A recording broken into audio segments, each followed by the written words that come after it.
Cervical cancer मतलब जो cervix में से ओरिजिनेट हो रहा है कैंसर।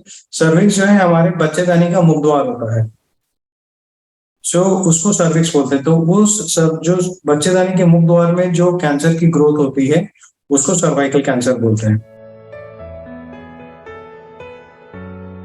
सर्वाइकल कैंसर का मोस्ट कॉमन कारण है एचपीवी, एक ह्यूमन पैपिलोमा वायरस होता है।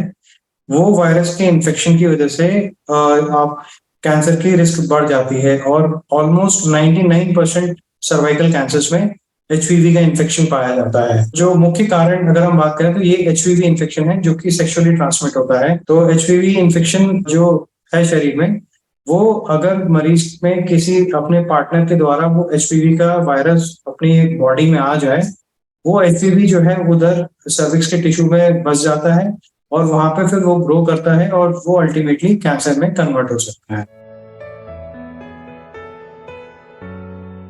नॉर्मली जो प्रेजेंटेशंस होती हैं एबनॉर्मल ब्लीडिंग का मतलब महीने के अलावा अगर बीच में कभी ब्लीडिंग हो या फिर अपने पोस्ट क्वाइटस ब्लीडिंग मतलब संबंध बनाने के बाद अगर ब्लीडिंग हो रही है which is followed by white clear discharge for continuously लंबे समय तक चल रहा है, तो फिर ये इनिशियल सिम्टम्स होते हैं जहाँ पे हमको डाउट करना चाहिए कि किसी प्रकार का कैंसर हो सकता है बच्चेदानी के मुख द्वार में। जिन महिलाओं का मेंसेस बंद हो चुके हैं, मेंसेस बंद होने के बाद अगर एबनॉर्मली ब्लीडिंग शुरू हो जाए तो उसमें अपने को सस्पेक्ट करना चाहिए कि ये सर्वाइकल कैंसर हो सकते हैं।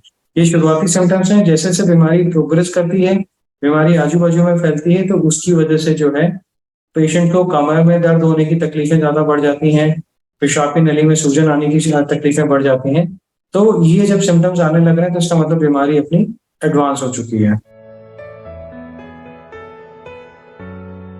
सर्वाइकल कैंसर जो है टेक्निकली जो है मोस्ट कॉमन जो है स्क्वामस कार्सिनोमा होता है, जो कि 90% लोगों में होता है। अभी रिसेंटली जो है एडिनो कार्सिनोमा एक दूसरा वेरिएंट है जो कि ऑलमोस्ट 10% पेशेंट्स में होता है। दूसरी न्यूरोएंडोक्राइन ट्यूमर्स हैं या अनडिफरेंशिएटेड कैंसर्स हैं, ये रिलेटिवली कम लोगों में होता है। स्क्वामस कार्सिनोमा सबसे ज्यादा कॉमन वेरिएंट है सर्वाइकल कैंसर का।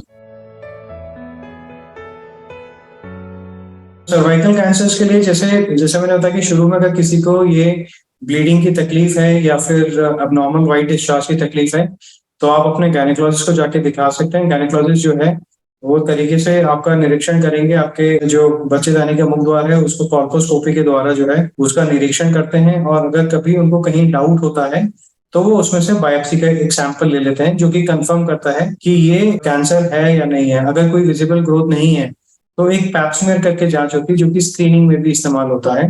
वो पैप्समियर ले लेते हैं जिसको फिर हम चेक करके कंफर्म करके बताते हैं कि इसमें कैंसर के चेंजेस हैं या नहीं। सर्वाइकल कैंसर्स में अगर हम इसको ट्रीटमेंट के पॉइंट ऑफ व्यू से देखें तो 3 कैटेगरी में डिवाइड करते हैं। एक होता है अर्ली स्टेज कैंसर जहाँ पे ट्यूमर का साइज भी छोटा है और वो बच्चेदानी के मुख द्वार तक सीमित है। सेकेंड बोलते हैं locally advance breast cancer, locally advance cervical cancers जहाँ पे बीमारी का साइज भी थोड़ा बड़ा और आजू बाजू में गठानों में फैल गया है। और तीसरा चौथे स्टेज का सर्वाइकल कैंसर जहाँ पे बीमारी शरीर के दूसरे हिस्सों में फैल गया है। तो जो अर्ली स्टेज कैंसर होती हैं उसमें ऑपरेशन जो है वो बेस्ट मोडालिटी है, सिंगल टाइम ट्रीटमेंट है और सर्जरी करके जो है बच्चेदानी को लिम्फ नोड्स निकाल देते हैं और उससे क्योर होने की उम्मीद हमारी बढ़ जाती है। जब पेशेंट सर्जरी के लिए फिट नहीं है या सर्जरी नहीं करवाना चाहता है उन मरीजों में रेडिएशन थेरेपी जो सिकाई का ट्रीटमेंट है वो करवाते हैं। और लोकली एडवांस सर्वाइकल कैंसर्स में यूजली सर्जरी नहीं होती है, उन केसेस में रेडिएशन के द्वारा ही क्योर मिलता है। सर्जरी वर्सेस रेडिएशन थेरेपी का रिजल्ट इज ऑलमोस्ट सेम, दोनों में कोई खास डिफरेंस नहीं है। तो अवेलेबिलिटी क्या है हमारे पास ट्रीटमेंट की, पेशेंट की फिटनेस कैसी है और उसकी चॉइस क्या, उसके हिसाब से हम लोग जो है पेशेंट को सर्जरी वर्सेस रेडिएशन थेरेपी के बीच में ऑप्शंस देते हैं। एडवांस स्टेज कैंसर्स में जो स्टेज 4 कैंसर्स हैं उसमें फिर कीमोथेरेपी का रोल आता है, जहाँ पे जैसे मैंने बताया कि बीमारी को जो है हम कंट्रोल करने की कोशिश कर रहे हैं, यहाँ पे क्योर की कोई गुंजाइश नहीं है, इसलिए उनको कीमोथेरेपी देके बीमारी को कंट्रोल कर रहे हैं। एचपीवी के इन्फेक्शन को रोकने के लिए एचपीवी के टीके आते हैं, एचपीवी वैक्सीन बोलते हैं। 2 प्रकार के टीके हैं। ये बेसिकली ह्यूमन पैपिलोमा वायरस के बहुत सारे स्ट्रेन्स होते हैं, तो उन स्ट्रेन्स के अगेंस्ट में हमने ये वैक्सीन आती हैं। तो ये वैक्सीन जो है नॉर्मली 9 से 12 साल के बच्चों के बीच में लगाई जाती हैं। इसका रीजन ये है कि जैसे ही कोई भी व्यक्ति सेक्सुअली एक्टिव होता है तो उसमें एचपीवी के इन्फेक्शन की चांसेस बढ़ जाती हैं। इसलिए कोशिश ये की जानी चाहिए कि सेक्सुअली एक्टिव हो उसके पहले ही हम वैक्सीन लगवा दें। तो जो आइडियल सिचुएशन है कि 9 से 12 साल की लड़कियों में ये हम लोग एचपीवी का वैक्सीन लगाते हैं, जो कि 0 और 6 महीने के गैप पे लगता है। अगर सपोज हम इस वक्त में नहीं लगवा पा रहे हैं, 15 से 25 की एज ग्रुप है लेकिन सेक्सुअली एक्टिव नहीं हुए हैं, तो भी उस केस में हम लोग वैक्सीन लगवा सकते हैं, लेकिन उसमें 3 डोजेस की जरूरत पड़ती है। और जैसा मैंने आपको बताया कि ये वैक्सीन जो है, लाइक एनी अदर वैक्सीन जो हम लोग किसी भी वायरल इन्फेक्शन या इन्फेक्शन के यूज करते हैं, तो इस वैक्सीन की वजह से उस वायरस का इन्फेक्शन के चांसेस बॉडी में कम हो जाते हैं, और वायरस के इन्फेक्शन कम होने की वजह से हमारे सर्वाइकल कैंसर के चांसेस भी कम हो जाते हैं। कॉम्प्लिकेशंस कुछ नहीं, जैसे मैंने देखा नॉर्मली जो लोग प्रेजेंट करते हैं वो ब्लीडिंग की वजह से करते हैं।